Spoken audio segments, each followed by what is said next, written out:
제 직업 특성상 도덕, 윤리의식에 좀 민감한데요.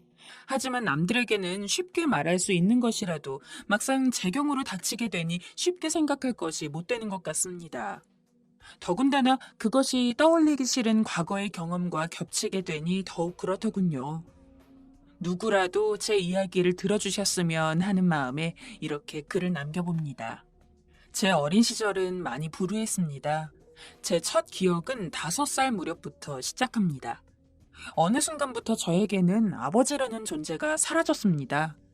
부모님이 이혼을 하시게 되면서 어머니가 저를 맡게 되었기 때문입니다. 두 분이 왜 이혼을 하셨는지는 지금도 잘 모릅니다. 특별히 물어볼 때도 없었고요. 다만 어렴풋이 생각나는 아버지의 모습은 참 멋쟁이이고 자상했던 기억이 있어요. 그리고 정확한 기억인지는 알 수 없지만 아버지는 엄마 앞에서 늘 기죽은 모습으로 있었던 것 같아요.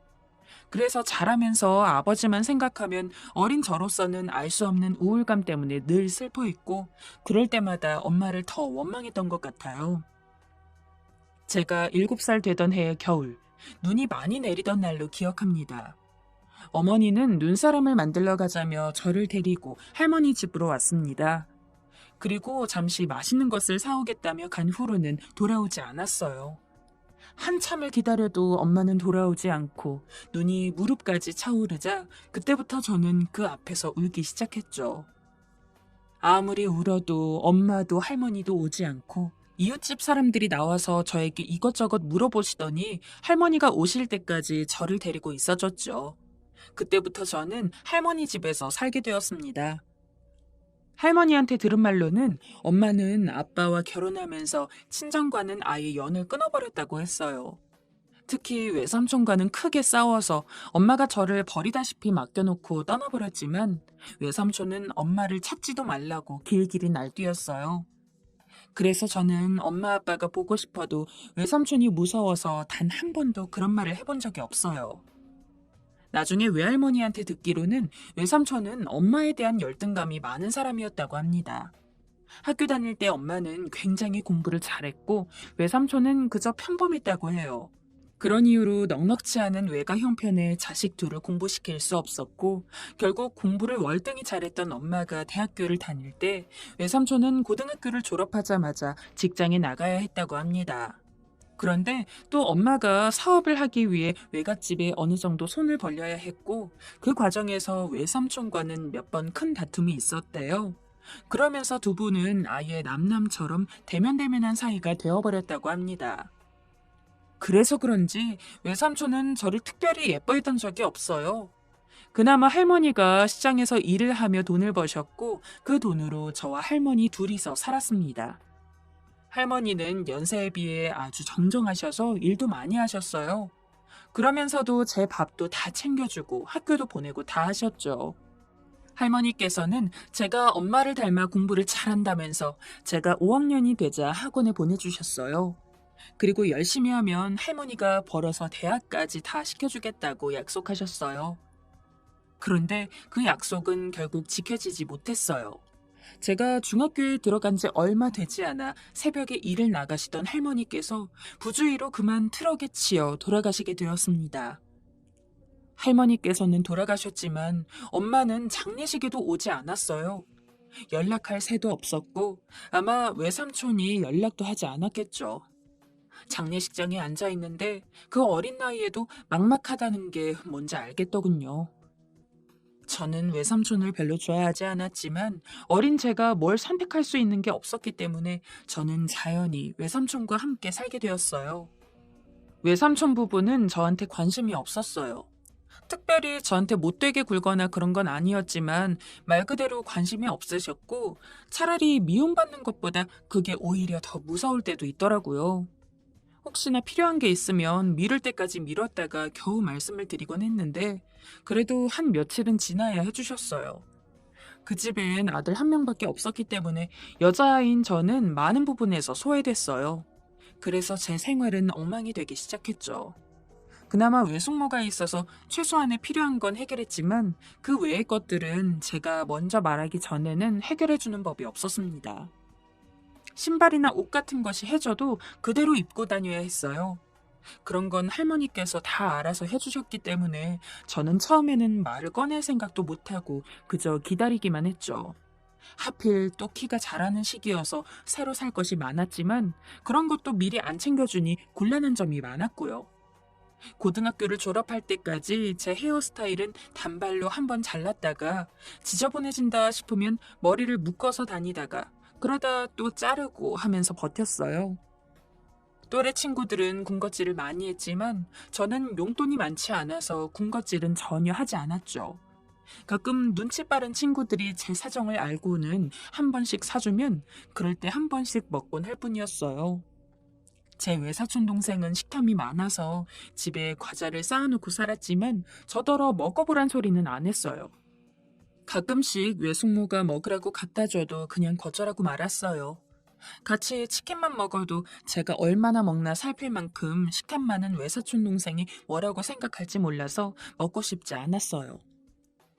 학교 다닐 때는 그냥 열심히 공부했던 기억밖에 없어요. 덕분에 전교에서 3등 이외로 벗어나 본 적은 없었습니다. 대신에 또래 친구들이 좋아하고 유행하는 그런 건 잘 몰랐어요. 알아도 그걸 즐길 여유가 없었죠. 그래도 주변에 친구는 많았어요. 그저 남의 이야기를 잘 들어주기만 해도 됐으니까요. 친구들 이야기를 들어보면 부모님 다 계신 친구들도 각자 나름 집안에 사정이 다 있어서 부모님 있다고 다 행복한 건 아니라는 생각을 가졌어요. 그런 긍정적인 생각이 공부에도 많이 도움이 됐고요.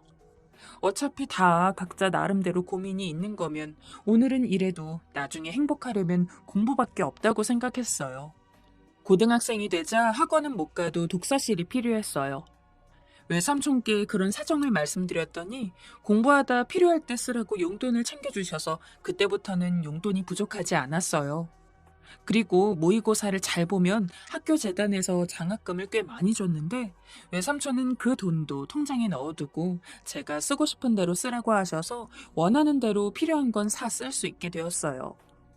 3년간 열심히 한 끝에 어지간한 대학은 제가 원하는 대로 갈 수 있는 성적이 되었습니다. 한참을 고민한 끝에 저는 초등학교 선생님으로 진로를 택했습니다. 다른 해보고 싶은 공부도 있었지만 당시 제 상황에서는 졸업 후 안정적인 진로를 택하는 것이 최우선이었기 때문입니다. 교대에는 각종 장학 제도가 잘 되어 있어서 다행히 그때부터는 외삼촌의 힘을 빌리지 않아도 되었습니다. 처음에는 대학 생활이 마냥 신나기만 했는데 어찌됐든 교사가 되기 위해서는 임용고시를 통과해야 했기 때문에 학년이 올라갈수록 부담이 커졌어요. 그 몇 년간 제 인생에서 제일 많이 방황하고 힘들어했던 것 같아요. 처음으로 불확실한 미래를 맞았기 때문이죠. 그리고 그때 운명처럼 첫사랑을 만나게 되었어요. 제 첫사랑은 친한 언니의 친구였어요. 같은 대학교 학생은 아니었는데 첫 만남에 반해서 제가 자주 연락하고 쫓아다니던 오빠였습니다. 차분하면서도 말수가 많았고 여러 분야에 관심이 많은 사람이었죠. 그래서 같이 있으면 재밌고 좋았어요. 알게 되는 것도 많았고요. 그리고 다른 남자들과는 다르게 일부러 여자에게 잘 보이려고 하는 그런 게 없어서 멋있기도 했고요. 단둘이 여행을 가본 건 이 오빠가 처음이었어요. 지난 날을 다 돌이켜봐도 그 오빠랑 만났을 때가 그나마 제일 낭만적이었던 것 같아요. 제가 임용고시를 앞두고 불안에 떨 때에도 저를 잡아준 건 그 사람이었어요. 불안감 때문에 이유 없이 바보처럼 울기만 할 때도 늘 곁에서 든든하게 저를 다잡아줬죠. 그때만 해도 그 사람이 없으면 못 살 것 같았는데 임용고시 준비 때문에 만나는 것이 소홀해지고 임용고시에 붙고 나니 거짓말처럼 더 이상 그 사람이 생각나지 않았어요. 그냥 합격을 축하해준다고 한 번 만난 게 마지막이었죠. 그러고는 이별이라고 할 것도 없이 그냥 원래 잘 몰랐던 사람처럼 다시는 만나지 않게 되었어요. 지금 생각해보면 제가 참 나빴다는 생각이 들지만 그래도 그때 제 마음만큼은 진심이었어요. 다만 어린 시절에 엄마로부터 버려지고 자라면서 제 감정을 억누르고 살아가는데 익숙해지다 보니 타인의 감정을 살피는 것도 무감해져 버린 것 같아요. 그냥 각자가 필요한 만큼 타인을 대하는 것이 당연하다고 그런 생각이 제 안에 무의식처럼 자리 잡은 것 같습니다. 초등학교 교사로 임용이 되고 난 후에는 한동안 정말 세상이 내 것만 같았어요. 외삼촌 내외분들도 진심으로 저를 축하해 주셨습니다. 저도 그간의 노력이 모두 보상받는 것 같은 기분이 들었고, 이제 과거는 깔끔하게 잊고 새롭게 살아가려고 다짐했어요. 제 주변 분들은 이제 제가 좋은 곳으로 시집을 가면 된다고 말씀하시곤 했어요. 하지만 저는 결혼에는 큰 관심이 없었죠. 어렸을 적 버려지고 힘들게 컸던 기억이 너무 컸기 때문에 제 자신이 모든 것을 조절할 수 있을 만큼 여유가 있지 않으면 결혼을 하고 아이를 낳는 자체가 무책임한 일이라고 생각했기 때문이죠. 그래서 또래의 동료 교사들이 호감을 보여도 저는 직장 동료 이상으로 생각하지 않았고 항상 마음속에 선을 정해놓고 그 안에서만 남자들을 대했어요. 주변에서는 그런 저를 안타깝게 보는 분들도 있었죠. 학교 선생 둘이 결혼해서 살면 그런대로 넉넉하게 살 수 있다는 조언도 많았고요.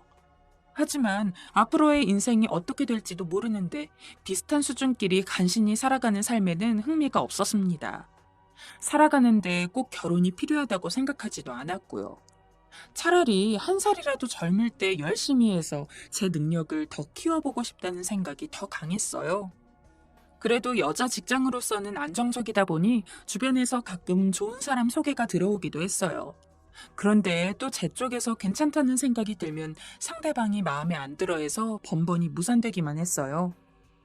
그러던 중 제가 살던 원룸 주인 아주머니로부터 소개팅 제안이 들어왔어요.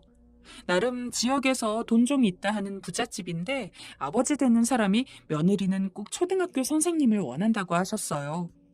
돈은 부족하지 않을 만큼 있는데 집안에 많이 배운 사람이 없어서 이왕이면 선생이었으면 하고, 초등학교 선생님은 늦게까지 일을 하지 않으니 며느리감으로 손색이 없다고 말하고 다녔다나 봐요. 아버지라는 사람의 생각이 좀 경박한 것 같아서 처음에는 거절했는데 주인 아주머니께서 몇 번이나 권유하는 바람에 그냥 만나나 볼까 하고 가벼운 마음으로 소개팅에 나갔었어요. 남자를 만나보니 첫인상은 썩 나쁘지 않았어요. 사람이 좀 어리숙해 보이는 게 흠이긴 했지만요. 첫 만남 자리임에도 자기 집안 이야기를 숨김없이 꺼내더라고요. 위로 형이 하나 있는데 놀기만 좋아해서 아버지가 복권방을 차려주고 자기는 아버지 사업을 물려받을 준비를 하고 있다고 했어요. 이야기를 듣고 가만히 생각해보니 굳이 결혼을 할 거라면 이만한 자리가 없겠다는 생각이 들었어요. 부모님들도 교사 며느리를 얻겠다고 목이 빠져라 고대하고 있고, 이 남자도 저를 꽤 마음에 들어하는 눈치고, 위로 형이라고 있는 사람은 집안에서 반쯤 포기한 것 같았으니까요. 그래서 그 이후로 몇 번 더 만나보면서 좀 재보니까 사람도 꽤 괜찮아 보였고 저는 이 남자라는 확신을 가지게 되었어요. 그리 길지 않은 연애 기간 후에 저희는 본격적으로 결혼 준비를 했습니다. 시댁에 처음 인사를 드리러 가니 시댁 식구들도 저를 마음에 들어 하셨고요. 시아버지는 이미 만반의 준비를 끝내놓고 계셨어요. 시댁에서는 당분간 제가 함께 살기를 바라는 것 같았지만 이미 남편에게 충분히 언지를 해두었기 때문에 시아버지는 저희가 함께 살 집은 물론 살림까지 다 마련해 놓으신 상태였어요. 심지어는 예단이나 혼수 같은 것도 전혀 준비하지 말라고 하셨죠. 제 생각에는 그래도 기본적으로 갖출 건 갖추고 싶었지만 끝내 괜찮다고 하셔서 결국 준비해두었던 돈은 모두 외삼촌께 드렸어요. 키워주신 것에 비하면 많은 돈이 아니었지만 그래도 꼭 감사를 표하고 싶었습니다. 야, 너 결혼하는데 우리가 뭘 더 해줘도 모자랄 판에 너한테 돈을 받아서야 되겠니? 정 그러면 돈이야 좀 가지고 있으면 어떠니? 뒀다가 네 비상금으로 사용하면 되지. 아휴, 아니에요. 제발 받아주세요. 여태 해주신 걸 돈으로 갚는 건 말도 안 되고 그냥 제가 드리는 선물이라고 생각해 주세요. 그래야 제가 결혼해서도 마음 편하게 살 수 있을 것 같아요. 외삼촌은 펄쩍 뛰시면서 한사코 거부하셨고 외숙모께서는 비상금으로 갖고 있으라고 하셨지만 저는 이렇게라도 하지 않으면 내내 마음의 빚이 될 것 같다고 말씀드리며 두 분을 설득했습니다. 그날 외삼촌은 아주 감개무량해 하셨고 말씀 중에 어머니 이야기를 잠시 말씀하시다가는 이내 곧 입을 다무셨습니다. 외숙모님 말로는 제 결혼을 앞두고 어머니와 연락을 시도하셨다고 해요. 하지만 저는 이미 어머니라는 존재를 마음에서 지웠기 때문에 그 이후로도 어머니를 생각해 본 적이 없었습니다. 결혼 이후 한동안 제 삶은 더 바랄 것이 없을 만큼 행복했습니다. 주변에서는 제가 든든한 사업가 남편을 뒀으니 곧 학교를 그만둘 것이라고 생각한 모양이지만 저는 오히려 더 열정적으로 일에 집중했습니다. 더 나은 환경을 만들기 위해 공부도 하고 그것을 적용해보는 시도를 해나갔어요. 제가 결혼을 한 이유도 제 삶을 더 안정적으로 만들어 다른 사람과 차별화되는 시도를 해보고 싶었기 때문입니다. 워낙에 바쁜 며느리로 인식이 되어 있다 보니 시댁에서도 특별히 저에게 입을 대는 경우도 없었고요. 그대로만 진행되었더라면 제 인생은 더할 나위 없이 행복했을 겁니다. 그런데 얼마 지나지 않아 시댁과 남편에게 어두운 그림자가 들이오기 시작했습니다. 우선 시아버지가 횡령 및 탈세 등으로 구속이 되었어요. 알고 보니 시아버지의 사업은 투명하게 진행되는 사업이 아니었습니다. 세금을 피하고 회사 재산을 최대한 개인 명의로 돌리기 위해 온갖 편법과 불법으로 덧칠한 사업이었죠. 그런데 그런 아버지의 사업이 남편 쪽으로 승계될 움직임이 보이자 함께 일하던 아버님의 동료가 모든 걸 백일하에 드러내버리고 고발을 하게 된 것이죠.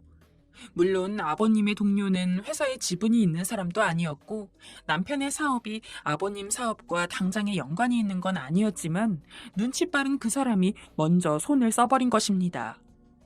시아버님이 구속되자 또 다른 문제가 터져나왔습니다. 이번에는 아주버님 쪽에서 문제가 생겼어요. 아주버님은 원래 약간 사회생활이 가능한 경계에 있을 정도로 지능과 성격에 문제가 있었는데 그렇다 보니 시댁에서는 그저 먹고 살라고 복권방 하나를 차려주었습니다. 그런데 이런 아주버님 주변에 나쁜 친구들이 꼬여들면서 아주버님은 불법적인 사업에 손을 대기 시작했나 봅니다. 웃긴 건 사람이 어리숙하다 보니 돈도 되고 대표 노릇을 한 것입니다. 한마디로 물주가 바지 사장 노릇까지 겸한 꼴이죠. 마치 누가 일부러 노리기라도 한 것처럼 일이 연달아 터져버리니 시어머님은 아주버님 사건을 뒷바라지하느라 여력이 없고 아버님 회사도 남편이 나서서 최대한 막아보고는 있었지만 이미 업주들로부터 모든 신용을 잃어버리게 되었습니다. 시댁에서는 당장에 큰일을 막을 만큼 현금을 많이 갖고 있지도 못했어요. 그래서 결국 남편의 사업까지도 휘청이게 되었습니다. 일이 그쯤 되니 그제서야 현실이 똑바로 보였어요. 제가 너무 허울 좋은 환상만 바라보고 있었다는 것을 알게 됐죠. 재력 있는 집안의 사업가 남편이라는 것만 보고 결혼을 했지만 막상 시댁에 재력이라는 것이 실상 그리 대단한 것도 아니었고 남편은 사업을 하기에는 너무 어리숙한 사람이었어요. 저는 공무원의 신용을 이용해서 가능한 최대한의 대출을 받아 남편의 일을 지원했지만 문제는 돈이 아니라 남편의 수완이었기 때문에 돈을 줘도 활용할 방법을 모르는 것 같았어요. 그나마 아버님이 면회를 통해 이것저것 지시해줘서 겨우 명맥만 이끌어가는 수준이 되어버렸습니다. 저는 최악의 상황에 제 월급만으로 남편과 생활을 각오를 하고 있었어요. 뭐가 됐든 어차피 제가 한 선택이었으니까요. 그런데 참 묘하게도 그런 순간에 기막힌 우연이 찾아왔어요. 어느 날 퇴근을 하려고 준비를 하는데 누군가 저를 찾는다는 연락을 받았어요. 가보니 말끔히 정장을 차려입은 남자가 저를 기다리고 있었어요. 박윤경 선생님 되시죠? 저는 어머님 밑에서 일하고 있습니다. 다름이 아니라 어머님께서 박 선생님을 찾고 계셔서 이렇게 갑작스레 찾아뵙게 되었습니다. 너무나 뜬금없는 말에 저는 뭐라 할 말을 잃었어요. 안 그래도 시댁에 찾아온 불운 때문에 저는 매일 어린 시절의 악몽을 꾸고 있던 차였거든요. 그런데 그런 시기에 불쑥 어머니가 다시 저를 찾을 줄이야. 하지만 저에게 어머니라는 사람은 생각만 해도 떠올리기 싫었던 기억이었기에 거절을 하고 그 남자를 돌려보냈어요. 그런데 그렇게 그 사람을 돌려보낸 다음날 어머니는 저를 직접 찾아왔습니다. 윤경아, 엄마 기억하겠니? 어저께 외삼촌 만나보고 오는 길이야. 아유 세상에, 이제 길에서 만나면 못 알아보겠구나. 거의 25년 만에 만난 어머니는 한동안 제 앞에서 우물쭈물 하시더니 제 어깨를 끌어안으려고 하셨지만 저는 매몰차게 한 걸음 물러섰습니다. 정말 마주치고 싶지 않은 분이었지만 주변 사람 눈도 있고 해서 결국 인근 카페로 발걸음을 옮겼죠. 저는 의자에 앉아 한동안 어머니를 무표정하게 바라보았고 어머니는 이런저런 이야기를 하다가 급기야 무릎을 꿇고 저에게 빌기 시작했습니다. 윤경아, 미안하다. 내가 그때 어떻게든 너를 데리고 살았어야 했는데 내 욕심이 너무 컸어. 이혼한 여자가 애까지 데리고 뭘 해보기에는 너무 막막해서 그만. 이제와 찾아오긴 했지만 나는 한 번도 윤경이 너를 잊어본 적이 없단다. 엄마는 그 사이에 화장품 유통 사업을 하면서 꽤 큰 돈을 버신 모양이었어요. 한눈에 봐도 카페 안 사람들에 비해 이질감이 들 만큼 부유해 보이셨죠. 그동안 엄마가 번 돈은 모두 윤경이를 위한 거야. 너만 생각했으면 네가 내 사업을 물려받아도 좋고. 엄마, 죄송한데 말씀을 더 듣고 있기가 불편해요. 돈이요? 사업? 그게 왜 저를 위한 거예요? 이제와 잘 되셨으니 이렇게 오셔서 하는 말씀이지. 그거 다 엄마가 스스로를 위해 번 돈이잖아요. 저랑은 상관없는 것 같아요. 엄마는 무슨 말을 더 하려고 했지만 저는 딱 잘라 선을 그었습니다. 제가 어떻게 살았는지는 말씀 안 드릴게요. 그런데 뭐? 외삼촌과의 관계? 그런 게 왜 중요하죠? 결국 엄마는 본인 위주로 다 판단하고 저는 안중에도 없었던 거잖아요. 건강하신 거 봤으니 됐어요.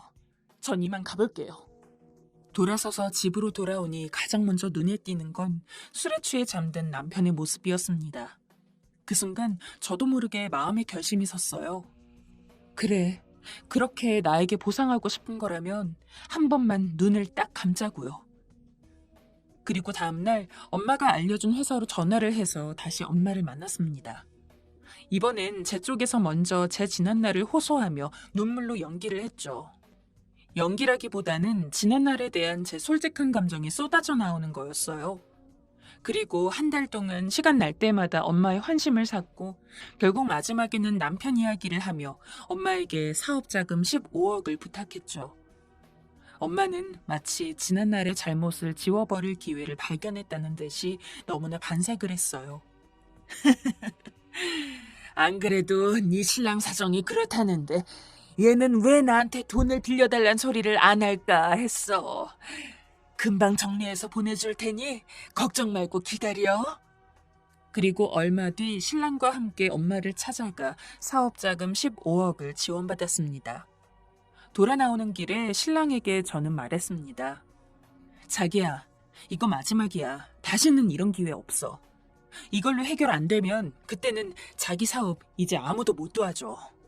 그리고 저는 그 이후로 다시는 엄마에게 연락을 하지 않았습니다. 다시 깔끔하게 엄마라는 사람을 마음속에서 지워버렸어요. 누군가 이 이야기를 들으시는 분께서는 저를 비난하실 분이 있겠지만 7살 그 차가운 겨울에 눈을 맞으며 아무도 없는 곳에 버려진 채로 울고 있던 그 기억은 아직도 저에게 끔찍한 악몽으로 남아있습니다. 그 때문에 아직도 가끔 학교에서 저학년 아이들만 보면 아직도 심장이 두근거리고 가슴이 찢어질 것 같은 슬픔을 느끼곤 합니다.